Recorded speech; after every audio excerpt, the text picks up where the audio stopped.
Assalamualaikum warahmatullahi wabarakatuh. Pagi. Selamat pagi anak-anakku sekalian, siswa-siswi SD Muhammadiyah 1 dan 2 Taman. Khususnya anak kelas 6D. Berjumpa kembali dengan Bu Zia selaku wali kelas dari 6D. Apa kabarnya hari ini? Mudah-mudahan anak-anakku semuanya, siswa-siswi SD Muhammadiyah 1 dan 2 Taman selalu dan bersama keluarga selalu diberi kesehatan oleh Allah SWT. Amin. Baik, sebelum kita mulai pelajaran hari ini, kita berdoa bersama-sama ya. Berdoanya seperti ketika kita belajar di dalam kelas. Doanya dipimpin oleh Bu Guru. Kita mulai. Baik, berdoa mulai. A'udzu billahi minasyaitonir rajim. Bismillahirrahmanirrahim. Alhamdulillahi rabbil alamin. Arrahmanirrahim. Maliki yaumiddin. Iyyaka na'budu wa iyyaka nasta'in. Ihdinas siratal mustaqim. Siratal ladzina an'amta 'alaihim ghairil maghdubi 'alaihim waladdallin. Amin. Raditu billahi rabbah wa bil islami dina wa bi Muhammadin nabiyya wa rasula. Rabbi zidni ilma warzuqni fahma. Ashhadu an la ilaha illallah wa ashhadu anna Muhammadar Rasulullah. Shadaqallahul adzim. Baik, terima kasih sudah berdoa bersama-sama. Mudah-mudahan dengan berdoa tadi pelajaran kita hari ini diberi kelancaran oleh Allah dan ilmu yang kita dapatkan bermanfaat untuk semuanya. Amin. Baik anak-anak, dalam pembelajaran kali ini kita akan belajar tentang perkembangbiakan secara generatif. Diharapkan setelah belajar anak-anak mampu mengidentifikasi dan menjelaskan perkembangbiakan tumbuhan secara generatif dan juga kalian mampu mengetahui perkembangan biji menjadi tumbuhan dewasa melalui pengamatan. Dan juga terakhir, kalian mampu membuat laporan hasil pengamatan. Itu adalah tujuan pembelajaran kita hari ini. Sebelumnya, Bu Guru tanya dulu ke kalian. Anak-anakku semuanya di rumah pasti punya tumbuhan. Ya atau tidak? Nah, Bu Guru yakin di rumah pasti banyak tumbuhan, baik itu berupa bunga hias atau tumbuhan berupa buah-buahan. Apa saja sih tumbuhan bunga hias itu? Contohnya ada bunga mawar, bunga anggrek, bunga melati, kamboja, dan sebagainya. Ada lagi yang mungkin berupa buah-buahan seperti mungkin pohon buah pisang, pohon buah mangga, dan juga pohon buah pepaya dan sebagainya. Tapi tahukah kalian bagaimana caranya perkembangbiakan pada tumbuhan? Nah, hari ini kita akan belajar tentang perkembangbiakan pada tumbuhan. Perkembangbiakan pada tumbuhan itu ada dua macam, yaitu perkembangbiakan secara generatif dan juga perkembangbiakan secara vegetatif. Perkembangbiakan secara generatif itu adalah secara perkawinan atau secara alami. Sedangkan yang vegetatif itu adalah perkembangbiakan secara alami. Ada dua macam ya, secara alami dan buatan. Untuk perkembangbiakan secara vegetatif nanti kita pelajari di pembelajaran kedua. Hari ini kita belajar tentang perkembangbiakan secara generatif. Sebelum Bu Guru menjelaskan tentang perkembangbiakan secara generatif, coba lihat video berikut ini.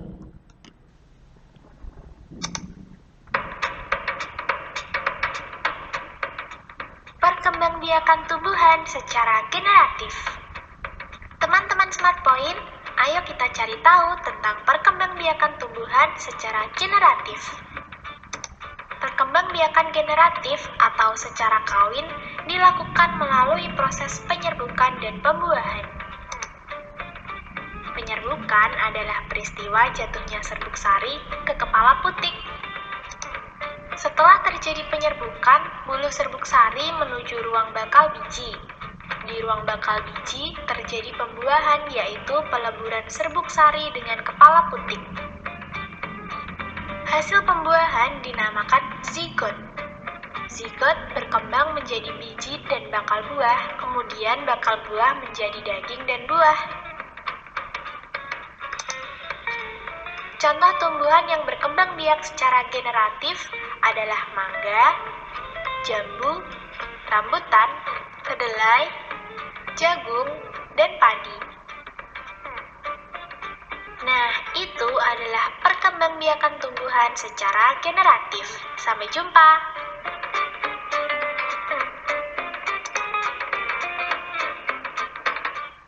Baik, itu tadi adalah perkembangbiakan tumbuhan secara generatif. Sebelumnya, kita lihat dulu. Nah, ini adalah struktur atau bagan dari kelopak bunga. Di sini, ini adalah benang sari, di mana benang sari itu terdiri atas tangkai benang sari dan juga serbuk sari. Sedangkan keputik terdiri dari kepala putik dan leher putik. Benang sari adalah alat kelamin jantan, sedangkan putik adalah alat kelamin betina. Di mana ketika serbuk sari bertemu dengan putik, maka terjadi penyerbukan. Baik, ini adalah proses penyerbukan, di mana ketika serbuk sari terbang ke kepala putik, lalu berproses di dalam inti sel adalah terjadi pembuahan.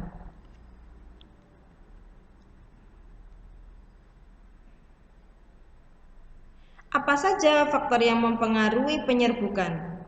Ada 4 macam, yaitu yang pertama adalah penyerbukan yang disebabkan oleh angin. Jadi dia terbang, serbuk sarinya lalu menempel pada putik. Selanjutnya penyerbukan yang dipengaruhi atau yang terjadi karena adanya hewan. Jadi hewan ini membantu penyerbukan. Hewan membawa serbuk sari untuk ditempelkan kepada kepala putik. Selanjutnya ada penyerbukan oleh air. Dan yang terakhir adalah penyerbukan yang dibantu oleh manusia. Ini adalah contoh penyerbukan yang disebabkan oleh hewan. Sedangkan ini adalah penyerbukan yang terjadi karena angin, di mana angin yang bertiup melepaskan serbuk sari dari jagung, di mana serbuk sari itu menempel pada kepala putik yang ada di pohon jagung. Serbuk sari yang dilepaskan terbang terbawa oleh angin. Baik, jenis-jenis penyerbukan ada 4 macam, yaitu penyerbukan sendiri, penyerbukan tetangga, penyerbukan silang, dan penyerbukan bastar. Penyerbukan sendiri yaitu terjadi jika serbuk sari yang jatuh ke putik bunga itu sendiri. Ya, jadi serbuk sari dari putik dengan bunga yang sama. Sedangkan penyerbukan tetangga terjadi jika serbuk sari yang jatuh berasal dari bunga lain ke kepala putik bunga lain. Tapi kedua bunga tersebut masih dalam satu pohon. Jadi di satu pohon itu ada beberapa bunga, di mana serbuk sari dari bunga tersebut jatuh ke kepala putik bunga yang lain. Yang ketiga adalah penyerbukan silang. Terjadi jika serbuk sari jatuh pada kepala putik yang berbeda pohon. tetapi masih satu jenis pohon. Yang ketiga adalah penyerbukan silang terjadi jika serbuk sari jatuh pada kepala putik yang berbeda pohon, tetapi masih satu jenis. Contohnya buah pohon mangga dengan pohon mangga yang berbeda pohon, tapi serbuk sarinya jatuh ke putik di pohon yang lain, tapi sama-sama jenisnya adalah sama-sama pohonnya sama-sama jenis pohon mangga. Sedangkan yang ketiga adalah penyerbukan bastar. Terjadi jika serbuk sari jatuh ke kepala putik yang berbeda pohon dan berbeda jenis, tetapi masih satu keluarga. Contohnya, penyerbukan yang terjadi antara cabai merah dengan cabai rawit. Tadi macam-macam jenis-jenis penyerbukan.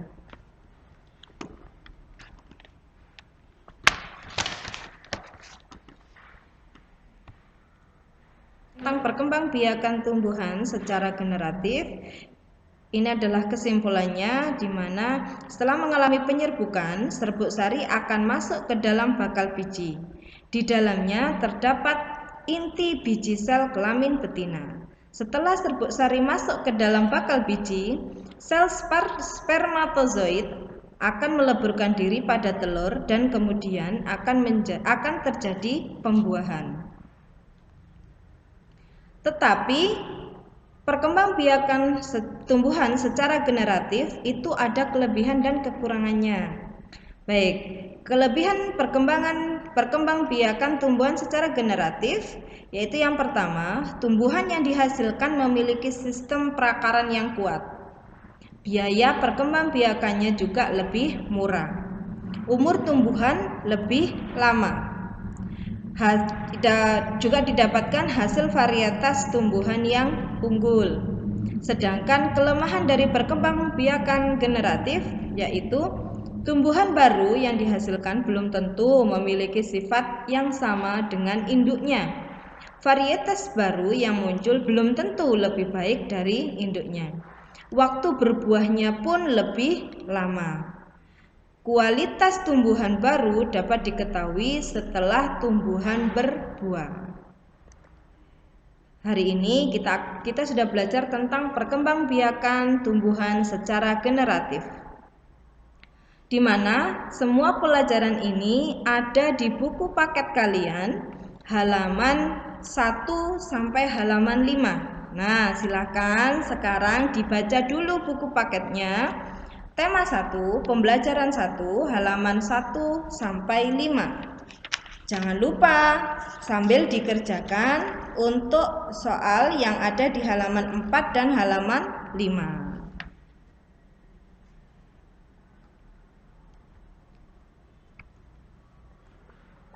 Baik anak-anak, setelah kalian tahu tentang bagaimana proses perkembangbiakan tumbuhan secara generatif, sekarang kita praktek menanam tanaman juga secara generatif, tapi ini dengan menggunakan biji. Bijinya boleh pilih biji kacang merah, biji kacang hijau, atau biji jagung. Jadi alat dan bahannya ada kacang merah, itu boleh kalian ganti dengan kacang hijau atau biji jagung yang mudah kalian temui. Ada wadah plastik 1 buah, kapas secukupnya, air secukupnya, dan juga penggaris 1 buah. Bagaimana langkah kerjanya? Basahi kapas itu dengan air terlebih dahulu. Letakkan kapas yang telah dibasahi ke dalam wadah plastik. Letakkan 5 biji kacang merah atau kacang hijau atau biji jagung yang punya di rumah ke dalam kapas tersebut. Amati keadaan kapas dan perkembangan biji setiap hari selama 7 hari. Jika kapas kering, tetesi lagi dengan sedikit air. Ukurlah ketinggian kecambah dengan menggunakan penggaris setiap hari. Amati perkembangan pertumbuhan dari biji tersebut setiap hari. Tulis bagan-bagan kecambah yang telah tumbuh. Lalu catat hasil pengamatanmu pada tabel yang ada di buku paket halaman 6. Setelah kalian tulis hasil pengamatannya, lalu bisa dibuat laporannya. Bagaimana cara membuat laporan? Nah, Bu Guru tunjukkan ya.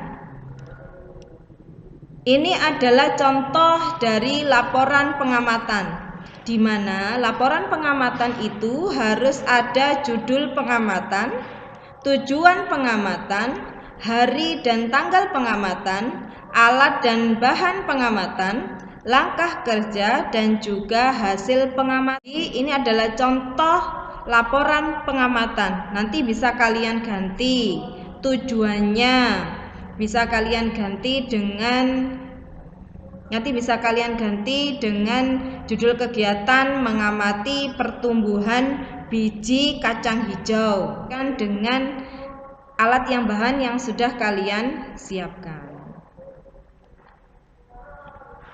Baik, alhamdulillahirrahmanirrahim. Hari ini anak-anak sudah selesai pembelajaran kita hari ini untuk perkembangbiakan tumbuhan secara generatif.